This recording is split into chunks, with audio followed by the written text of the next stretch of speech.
ਛੂਹਣ ਲੱਗਾ ਉਹ ਹੈ 4 ਯੁੱਗ। ਵੈਸੇ ਤੇ ਭਾਰਤ ਦੀ ਮਨੀਸ਼ਾ ਕਰੀਬਨ ਮਨੁੱਖਤਾ ਨੂੰ ਹਰ ਸਮੇਂ 4 ਹਿੱਸਿਆਂ ਵਿੱਚ ਵੰਡਦੀ ਰਹੀ ਹੈ। ਉਹਨੇ ਜੀਵਨ ਦੇ ਢੰਗ ਵੀ 4 ਦੱਸੇ, ਜੈਸੇ ਖੱਤਰੀ, ਬ੍ਰਾਹਮਣ, ਸ਼ੂਦਰ, ਵੈਸ਼। ਇਹ 4 ਵਰਨ ਜੀਵਨ ਦੇ 4 ਢੰਗ। ਫਿਰ 4 ਆਸ਼ਰਮ, ब्रह्मचारी, गृहस्थी, बानप्रस्थी, सन्यासी। हैरानगी है, पुराना मत, सनातन मत, ਉਹਦੇ मूल ग्रंथ भी 4 ने, जो 4 वेद कहलाते ने। श्याम वेद युग रजर अथर्वण, ब्रह्मे मुख माया है त्रैगुण। ऋग्वेद है, शाम वेद है, यजुर्वेद है, अथर्वण वेद है। धन गुरु नानक देव जी महाराज ने भी इस विषय ਨੂੰ अपने विचारां विच परोया है और 4 युगां ਦੀ बड़ी सोहनी व्याख्या जगत के सामने रखी। 4 युग, इन्हां ਨੂੰ कई दृष्टिकोण ਦੇ ਨਾਲ नापना तोलना पेगा। प्रथम समय ਵਿੱਚ 4 युग, दूसरा स्थान ਵਿੱਚ 4 युग, तीसरा मन ਦੇ मानसिक अवस्था ਦੀਆਂ 4 श्रेणियां, जिन्हां ਨੂੰ ਅਸੀਂ 4 युग कह सकते हैं। प्रथम समय ਦੇ ऐसा मनिया गया है कि 1.5 लाख साल बाद युग बदल जाते हैं और पुराणिक ग्रंथां विच युगां दी बकायदा उम्र भी दसी गई है। इतने युगा बाद, इतने समय बाद युग बदल जाता है। युग की तब्दीली समय ते खड़ी है और हर युग का अवतार भी मनिया गया। दूसरा युग स्थान, तीसरा युग मानसिक अवस्था और ये तीनों पहलू मैं थोड़े सामने उजागर करने लगा। प्रथम समय विच 4 युग।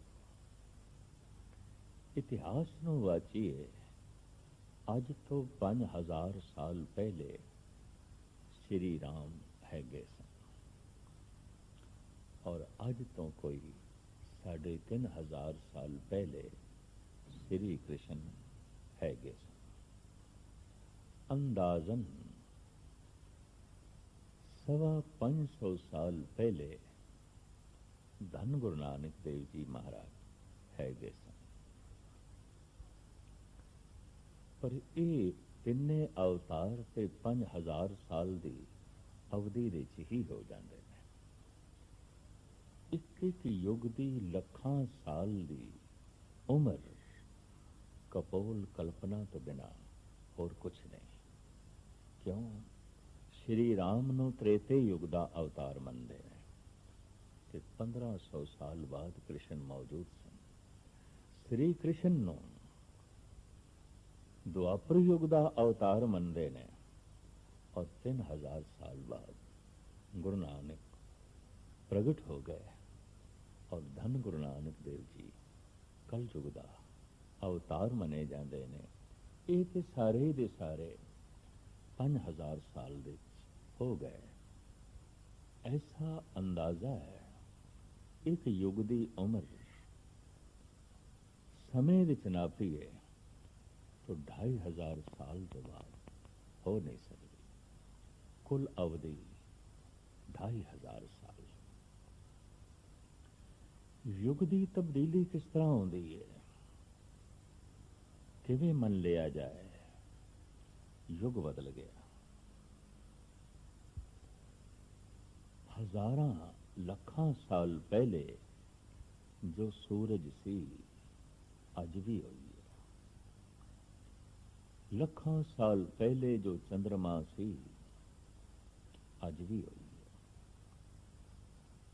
ਔਰ ਇਸੇ ਤਰੀਕੇ ਨਾਲ ਧਰਤੀ ਵੀ ਹੋਈ ਹੈ, ਤਾਰੇ ਵੀ ਹੋਈ ਨੇ, ਸਿਆਰੇ ਵੀ ਹੋਈ ਨੇ, ਸਾਗਰ ਵੀ ਹੋਈ ਹੈ।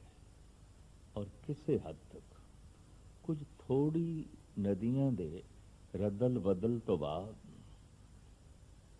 ਸਾਰੀਆਂ ਨਦੀਆਂ ਵੀ ਹੋਈ ਨੇ। ਪੁਰਾਣੇ ਤੋਂ ਪੁਰਾਣੇ ਇਤਿਹਾਸ ਵਿੱਚ ਗੰਗਾ ਦਾ ਜ਼ਿਕਰ ਹੈ, ਵਗ ਰਹੀ ਹੈ ਅੱਜ ਵੀ। ਪੁਰਾਣੇ ਇਤਿਹਾਸ ਵਿੱਚ ਜਮਨਾ ਦਾ ਜ਼ਿਕਰ ਹੈ, ਨਰਮਦਾ ਦਾ ਜ਼ਿਕਰ ਹੈ, ਵਗ ਰਹੀਆਂ ਨੇ ਅੱਜ ਵੀ। तो जमीन ओही है, दरिया ओही ने, सागर ओही है, सूरज चंद तारे ओही ने। तो इत्थों गल स्पष्ट हो गई, युगां दी तब्दीली मनुख दी तब्दीली ते खड़ी है, ना कि सूरज दे बदलण ते, क्योंकि सूरज ते ओही है, चंद्रमा ते ओही है, सब कुछ ओही है। ते जब सब कुछ ओही है तो फिर ते कोई इक्को ही युग होना चाहिए? नहीं, युगां दी तब्दीली मनुख ते खड़ी है और युगां दी तब्दीली मनुखी सोच ते खड़ी है, विचारधारा ते खड़ी है। या इंज कह लो, युग एक विचार दा नां है, एक मानसिक अवस्था दा नां है। मनुख दे विचार दे बदलदियां संसार बदल जाता है, युग बदल जाता है। अंदाजन 2500 साल तो बाद जीवन शैली बदल जाती है, क्योंकि मनुख दे विचार बदल जाते ने। मनुख एक ऐसा प्राणी है, सब कुछ दे तब्दीली चाहता है। परिवारक ढांचे बदलते रहे ने, राजनीति बदलती रही है, धर्म दे साधन बदलते रहे ने, कर्मकांड बदलता रहा है। और इस सब कुछ की तब्दीली विचार की तब्दीली ते खड़ी है, और विचार की तब्दीली नो ही युग की तब्दीली मनते हैं। बहु गिणती दे जद मनुख दे विचार बदल जान, रहन सहन बदल जाए, खान पान बदल जाए, तो फिर युग बदल जाता है। धन गुरु रामदास जी महाराज युगां नूं अपनी बाणी विच जिस ढंग नाल दृश्यमान करते ने, वो इस तरह है। आसा महला चौथा, सतजुग सब संतोख शरीरा। सतजुगे सत संतोख शरीरा, पग चारे धर्म ध्यान जियो। मन तन हर गावे, परम सुख पावे, हर हृदय हर गुण ज्ञान जियो। गुण ज्ञान पदार्थ हर हर किरतार्थ, शोभा गुरुमुख होई। अंतर बाहर हर प्रभ एको, दूजा अवर न कोई। हर हर लिव हर नाम सखाई, हर दरगे पावे मान जियो। सतयुग सत संतोख शरीरा, पग चारे धर्म ध्यान जियो। धर्म तख्त ते बैठा सी, तख्त ते चार पैर होंदे ने। धर्म चल रहा सी चार पैरां दे आसरे ते। धन गुरु रामदास जी महाराज फरमांदे ने, सतयुग दे धर्म दे चारें पैर मौजूद सन। सतयुग सत्य संतोख शरीरा। मनुख के शरीर दे अंदर संतोख सी, सत सी, उच्चा आचरण सी, परोपकारी बिरतियां सन और संतोख सी। मन दे तन दे प्रभु दे गीत सन। संतोखी जिंदगी कल कलेश तो बची हुई सी, लिव प्रभु नाल जुड़ी हुई सी।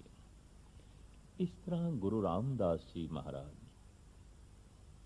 सतयुग की व्याख्या करते ने। भौतिक उन्नति भी इतनी नहीं हुई सी, लिहाजा भौतिक रुचियां भी इतनियां उजागर नहीं हुई सन। मनुख अंतर्मुखी सन। शरीर दियां लोड़ां दी पूर्ति हो गई, उस विच संतुष्ट आनंदित सन।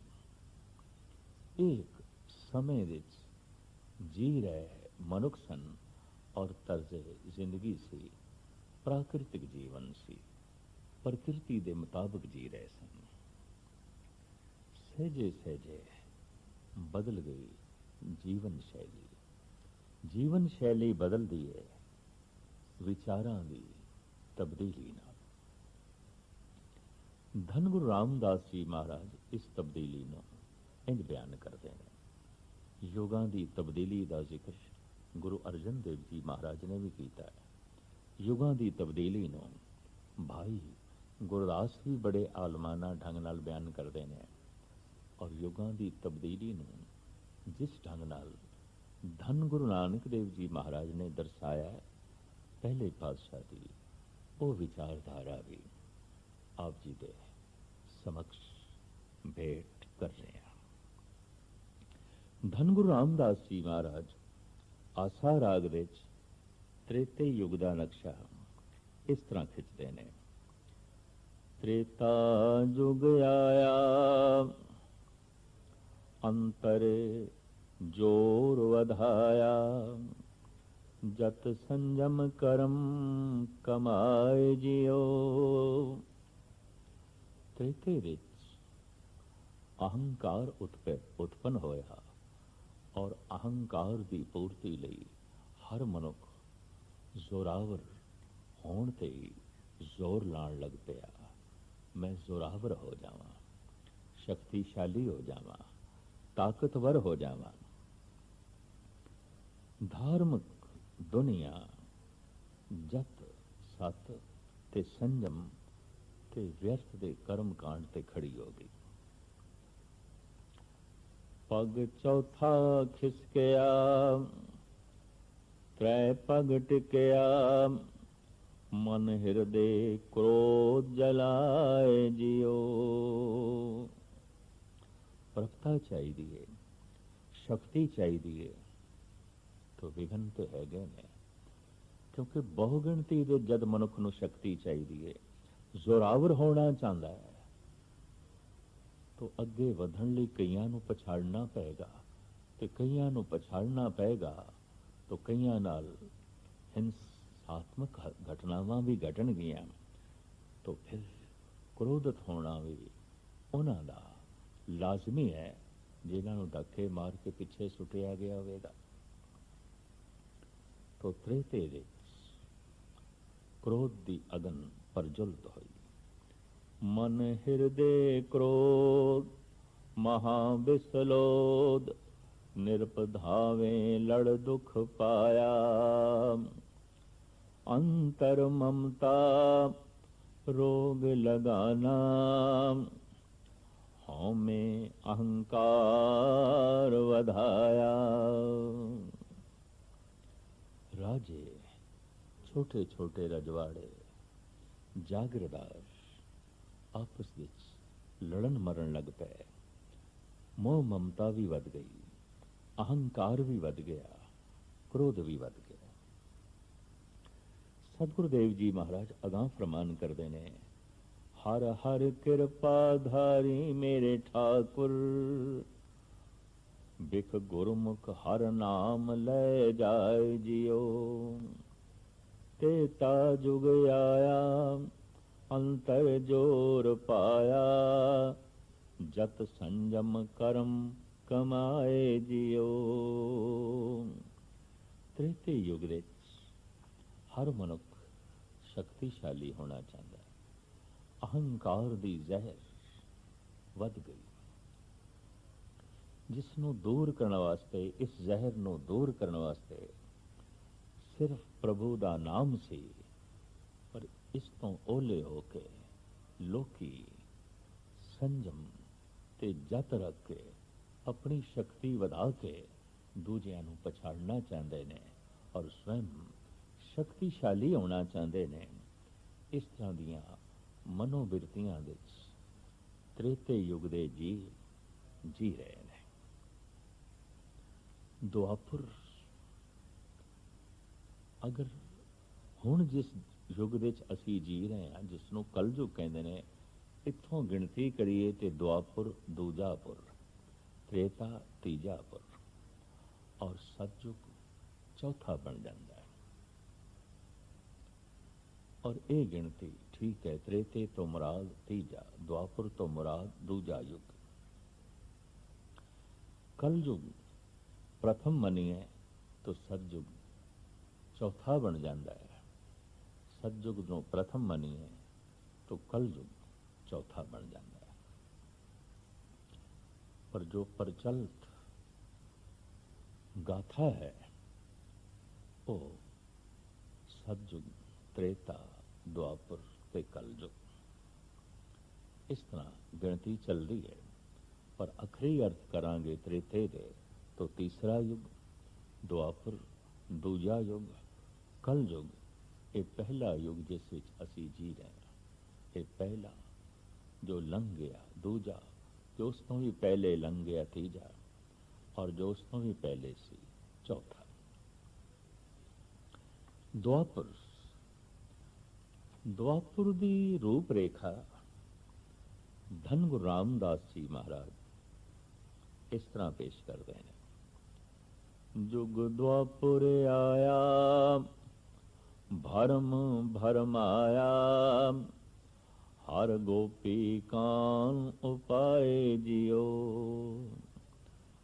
ਤਪ ਤਾਪਨ ਤਾਪੇ, ਜਗ ਪੁਨ ਆਰੰਭੇ, ਅਤ ਕਿਰਿਆ ਕਰਮ ਕਮਾਏ ਜਿਉ। ਕਿਰਿਆ ਕਰਮ ਕਮਾਇਆ, ਪਗ ਦੋਏ ਖਿਸਕਾਇਆ, ਦੋਏ ਪਗ ਟਿਕੇ ਟਿਕਾਏ ਜਿਉ। ਮਹਾ ਜਗ ਜੋਧ ਬਹੁ ਕੀਨੇ, ਮਹਾ ਜਗ ਜੁਧ ਬਹੁ ਕੀਨੇ, ਵਿੱਚ ਹਉਮੈ ਪਚੇ ਪਚਾਏ ਜਿਉ। ਦੀਨ ਦਿਆਲ ਗੁਰ ਸਾਧ ਮਿਲਾਇਆ, ਮਿਲ ਸਤਿਗੁਰ ਮਲ ਲੈ ਜਾਏ ਜਿਉ। ਜੁਗ ਦੁਆਪੁਰ ਆਇਆ, ਭਰਮ ਭਰਮ ਆਇਆ, ਹਰ ਗੋਪੀ ਕਾਨ ਉਪਾਏ ਜਿਉ। ਦੁਆਪਰ ਯੁੱਗ ਦੀ ਰੂਪ ਰੇਖਾ ਧੰਨ ਗੁਰੂ ਰਾਮਦਾਸ ਜੀ ਮਹਾਰਾਜ ਬਿਆਨ ਕਰਦੇ ਹੋਇਆ ਕਹਿੰਦੇ ਨੇ, ਜਗਤ ਭਰਮ ਵਿੱਚ ਪੈ ਗਿਆ, ਭੁਲੇਖਿਆਂ ਵਿੱਚ ਪੈ ਗਿਆ। ਗੋਪੀਆਂ, ਕਾਨ ਤਰ੍ਹਾਂ ਤਰ੍ਹਾਂ ਦੀਆਂ ਰਾਸ ਲੀਲਾ ਦੇ ਪਸਾਰਿਆਂ ਵਿੱਚ ਪੈ ਗਿਆ। ਤਪ ਤਾਪਨਾ ਆਰੰਭ ਹੋਈ, ਕਰਮ ਕਾਂਡ ਆਰੰਭ ਹੋਏ ਔਰ ਹੰਕਾਰ ਮਨੁੱਖ ਦਾ ਵੱਧਦਾ ਗਿਆ। ਸਮੇਂ ਦੇ ਗੇੜ ਦੇ ਨਾਲ ਨਾਲ ਅਹੰਕਾਰ ਇਤਨਾ ਚਰਮ ਸੀਮਾ ਤੇ ਪਹੁੰਚਿਆ, ਮਹਾ ਜਗ युद्ध बहु कीने बड़े युद्ध होए। वाकई द्वापुर देश ते महाभारत दे युद्ध नाल सारा भारत ही तबाह हो गया। चोटी दे सियाणे मनुख, चोटी दे दार्शनिक, चोटी दे विज्ञानक, चोटी दे धार्मिक पुरुष सब नष्ट हो गए। महाभारत दे युद्ध नाल भारत दी ते रीढ़ ही टूट गई, और ऐसी रीढ़ टूटी काफी लंबे समय तक वाकई ये गतिमान नहीं हो सके।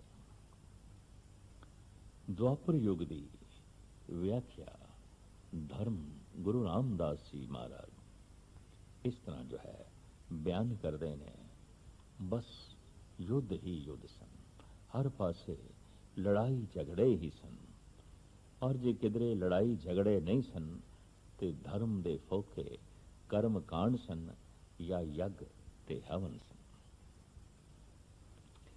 इस तरह द्वापर युग दे धर्म दे सिर्फ दो पैर ही रह गए, दान रह गया और व्यर्थ दा कर्म कांड रह गया, जग रह गया। जग ते दान, इन्हां दो पैरां दे उत्ते धर्म टिक गया। संतोख ते सत, ये दो पैर उड़ गए। इस तरह धर्म दो पैरां ते टिकिया। समय दे गेड़ नाल कलयुग आया, और ये युगां दी व्याख्या समय के मुताबिक इस वक्त की जा रही है। फिर अस्थान दे, फिर मानसिक अवस्था दे, जिमें जिमें गुरबाणी ने खोलिया मैं संगत के स्रोतियां दे सामने रख रहे हैं। कल युग हर किया पग त्रै खिसकिया, पग चौथा टिके टिकाए जियो। गुर शब्द कमाया औखद हर पाया, हर कीरत हर सांत पाए जियो। हर कीरत रुत आई हर नाम वडाई, हर हर नाम खेत जमाया। कल युग बीज बीजे बिन नावे, सब लाहा मूल गवाया। जन नानक गुरु पूरा पाया, मन हृदय नाम लखाए जियो। कल युग हर किया पग त्रै खिसकिया, पग चौथा टिके टिकाए जियो।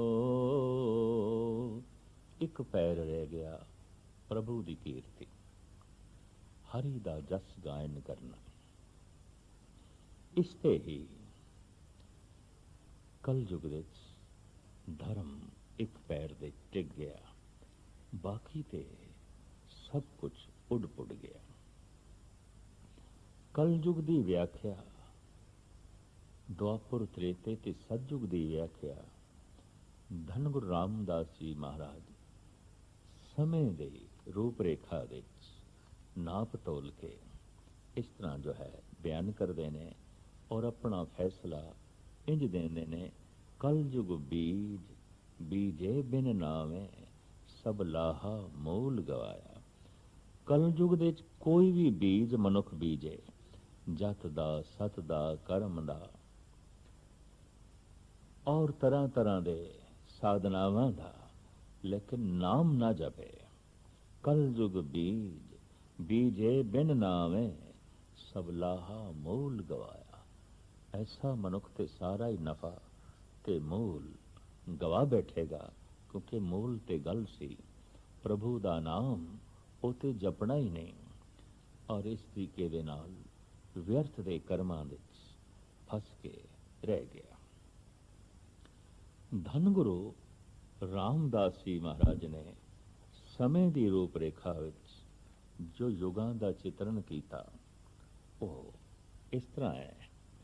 ਧੰਨ ਗੁਰੂ ਨਾਨਕ ਦੇਵ ਜੀ ਮਹਾਰਾਜ ਇਸ ਨੂੰ ਆਪਣੇ ਢੰਗ ਨਾਲ ਬਿਆਨ ਕਰਦੇ ਨੇ ਔਰ ਭਗਤ ਰਵਿਦਾਸ ਜੀ ਮਹਾਰਾਜ ਤੇ ਇੱਥੇ ਤੱਕ ਕਹਿੰਦੇ ਨੇ, ਸਤਜੁਗ ਸਤ ਤ੍ਰੇਤਾ ਜਗੀ ਦੁਆਪਰ ਪੂਜਾ ਚਾਰ, तीनों जुग तीनों दृढ़े कल केवल नाम आधार।